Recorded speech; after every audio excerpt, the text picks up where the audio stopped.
Hello class, I hope you enjoyed our previous lecture on the ogres, and are ready for a lesson on a less than savory race. Since we briefly touched on them when we were discussing the last topic, I might as well speak on the Goblins.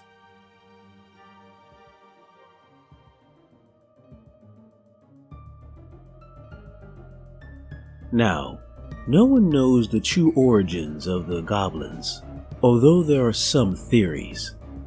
One of the most prominent, due to their similarities in appearance to orcs, is that they are another of the vile races crafted by Garken the Black during the God War. Although if that is the case, their creation may have been nothing more than an afterthought. Perhaps Garken taking the various leftover materials from his previous creations and seeing what they would produce. From this mass of leftover parts was born a rather weak creature, smaller and much slighter than an orc, with a grotesquely large nose and ears which gives it a rather exceptional sense of smell and hearing, senses which are ideal for the deep-seated paranoia inherent in the race. That, combined with their innate cruelty and cunning, makes them a surprisingly troublesome threat for anyone. Another thing that is different about goblins is their ability to quickly expand their numbers. Unlike the orcs, the goblins do have genders, although visually distinguishing between a male and a female is almost impossible. And, as far as can be seen, it is theorized that when goblins aren't killing, eating, deceiving, or building, they are breeding. Most likely birthing large litters of goblins that expand their population at a rapid pace. As such, if left unchecked, a colony of goblins can turn into a horde that reaches a breaking point, becoming a green plague that can overwhelm an army with just sheer numbers. Numbers that are loosely organized into goblin clans. Now, there are no goblin kingdoms, no grand nation of goblins that stretch across a country, although there are many goblin leaders who aim for such a thing. Instead, there are an almost immeasurable number of goblin clans, gatherings of goblins in various hidden tunnels and caves across Mantica, who all fight amongst themselves for territory or resources. These tunnels and caves are constantly expanded as the goblins are rather skilled at tunneling, and their skittish nature and manic energy have them constantly starting and stopping tunnel projects across the depths, making it very difficult for anyone but a goblin to travel the chaotic mess of half-finished tunnels and randomly placed warrens. Despite the mess of tunnels, there's one place you will find in every goblin society, a communal area in the center, where the goblins of the clan go to rest after a long day or night of tunneling. Despite the fact most goblins don't trust each other, and backstabbing is rather common, this area is considered a place of safety, the goblins sleeping together in a massive gathering of bodies, with the leader of the clan in the center, of course, the best position to be in to ensure any army, or group of enterprising adventurers, has to go through his or her minions before getting to them. Now, as you can probably guess, goblins aren't known for their farming or any type of cultivation techniques. When they need resources, they tend to raid, small numbers of the clan using sneak attacks and moonlight raids to gather supplies. Inevitably though, their high population puts a strain on local resources, and the goblin leaders push their goblin clan to war. Gathering whatever mix of arms and armor they have gathered over the years, they equip their armies the best they can, and become a green tide to take as much as they can from the surrounding towns and cities. The bulk of the goblin horde are the Rabble, a literal rabble of goblins armed with whatever weapons they can find, and sent in the general direction of the enemy. Goblins as a whole are rather hard to control, and take any chance they can to sneak off to steal shiny things, or just run away. But when they are in large enough numbers, like in a rabble, they go into a battle frenzy, the extra numbers giving them a confidence they would have never had before. A few luckier goblins take on the role of spitters, wielding crude bows they are lucky to somehow obtain, and use as an excuse to stay out of the main fighting. None of them are particularly skilled, but they more than make up for it with numbers. Some goblins take combat a tad bit more seriously and become known as sharp sticks, carrying spears and generally acting a bit more professional than the average goblin. Not by much, but sometimes enough to turn the tide in a particular battle. Some goblins will grow to an almost human size and gain a surprising amount of strength, becoming what is known as luggagits. Although they are strong and can use bigger weapons with ease, the extra size apparently has some sort of effect on their mental capabilities, the usual cunning replaced with the dim-wittedness usually ascribed to trolls. Speaking of trolls, goblins are rather skilled at gaining the aid of beasts in battle. Using specialized goblins called snaggits, they use them to corral these beasts to the goblin cause, whether they be dim-witted trolls or the more common maw beasts. Maw beasts are essentially large, big-mouthed balls of knotted fur, with ill tempers and large appetites.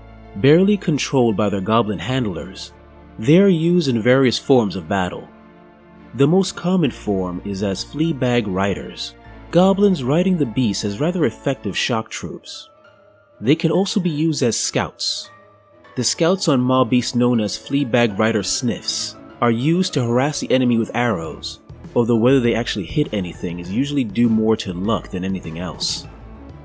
If there is a particularly daring goblin, it may choose to strap a few maw beasts to the front of a chariot and charge straight into the enemy. However, escaping the enemy after the charge tends to be a bit more of a challenge, the urge for speed and power overcoming the goblin's usual sense of self-preservation. And when there aren't enough goblins willing to risk riding a maw beast, they might just send the maw beast into a charge, forming a maw beast pack, charging into the enemy as they do in nature, biting and eating anything in front of them, including other maw beasts. The greatest prize of a snaggit is to grab a slasher, a large lizard that is a rather deadly mount, a common sight among orc armies actually. And while an orc army might subdue a slasher with brute strength, a goblin army might obtain a slasher with pure numbers, losing the lives of many goblins before a snaggit is able to subdue the slasher through clever distraction, or more likely, having the slasher simply be exhausted from the large number of goblins it had recently killed. Unlike most of the more destructive and evil races on Mantica, goblins are one of the few that are inclined to actually make things, strange devices they simply call gadgets. Although ramshackle and prone to failure, they can be ingenious and quite lethal. One of their deadlier contraptions is the mincer, usually used for tunneling. The mincer is a rather gruesome weapon when you consider what it can do to an enemy column. Another bizarre weapon is the Pup Launcher. As you can guess by the name, they launch maw beast pups at the enemy as artillery. As horrible as that sounds, I suggest you leave your sympathy for a less bloodthirsty beast. Maw beast pups are just as vicious as the adults, and those that survive the landing on enemy lines can cause quite a bit of horrendous maiming and brutal death on the unprepared. They also have more common machines you would find in other armies, crude versions of catapults known as big rock throwers, or ballista known as sharp stick throwers. Goblins also bring their natural inventiveness to the construction of explosives. Those specialized in the construction of explosive devices, called bangits, craft the various explosions used in the goblin army, and when forced into battle, always have a cluster of handy bombs to throw at a surprise group. One such gunpowder using creation is the war trombone, more of a shrapnel launcher than a cannon. These modified ogre blunderbusses, which are too heavy to wield and must be mounted on wheels, is stuffed with whatever items are handy and pointed at the unlucky. Packed with as much explosions as possible, and rushed into the enemy by two charging maw beasts, the Goblin Blaster is essentially a giant bomb on wheels. Of course, goblins aren't known for precise measurements, so it's just as likely to blow up any nearby goblins along with the enemy. Finally, we have the Wingits, the strange combination of the goblin talent for machines and explosions. A machine capable of flying over the enemy and dropping down an assortment of bombs. Due to the naturally chaotic and skittish nature of the average goblin, it is almost impossible for them to study magic. Occasionally though, while raiding, one of them may encounter a magical tome of lore or artifact, that sparks an interest in the arcane. It becomes an obsession to steal and learn from any magical tome they can find. However, significant hurdles, like the inability to read, make such studies difficult. As such, most goblin magics tend to be learned through trial and error. Randomly brewed potions and mispronounced magical incantations resulting in damage to the enemy, as well as any nearby goblins caught in the area of effect, which is why you tend to find whizzes, as they are called, in relatively empty areas of the goblin army, the other goblins wisely staying out of the way of any errant spells. In a society that values cunning so highly, those who are the most cunning are the most feared, and few are as feared and respected as the sting gets. Master assassins, they are employed by goblin leaders to take out important targets or cause havoc in enemy lines before a major battle. Actions few armies expect from the usually chaotic and bumbling goblin foe. Flag gits are carriers of powerful whiz banners, whose magical effects enhance the goblins around them. The position of flag git is a rather sought after job by most goblins, as it usually requires only standing around in one place, or running away with all haste if the enemy draws near. There are also big gits. Big gits are the leaders of goblin warbands, the nastiest and fiercest of the goblins, who bravely lead from the back, as the other goblins attack out of fear and self-preservation. Every once in a while, a big git will somehow gain control of several goblin warbands. Once it does so, they suddenly gain aspirations to rule a goblin nation, calling themselves goblin kings, fighting other self-proclaimed goblin kings in a quest to subsume the goblins around them and become the leader of a powerful goblin army. Thankfully, the Goblin King's very nature makes such plans short-lived, for the goblins are prone to short tempers, paranoia, and petty spitefulness. Commanders always suspecting that their subordinates are after their positions, which they usually are, and subordinates afraid their commanders will kill them for no reason, which they usually will.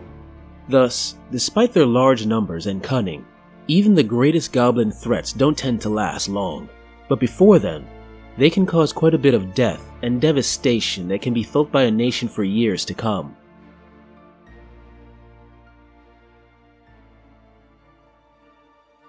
Well class, I hope you enjoyed this lesson on the spiteful little creatures known as goblins. Next week, we will talk about what's under the sea, as we discuss one of the more unique nations of Mantica. Next time, we will speak of the Trident Realm of Neritica.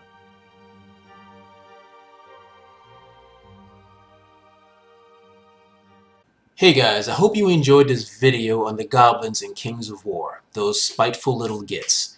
If you like it, please like, subscribe, comment, press the little bell so you know whenever I post anything, etc, etc. And if you really like it and you're inclined, please give a little money away to my Patreon or through my Ko-fi account. The extra money gives you the time I need to work on these stories that I love. Anyway, talk to you and see you later, and see you later. Goblins.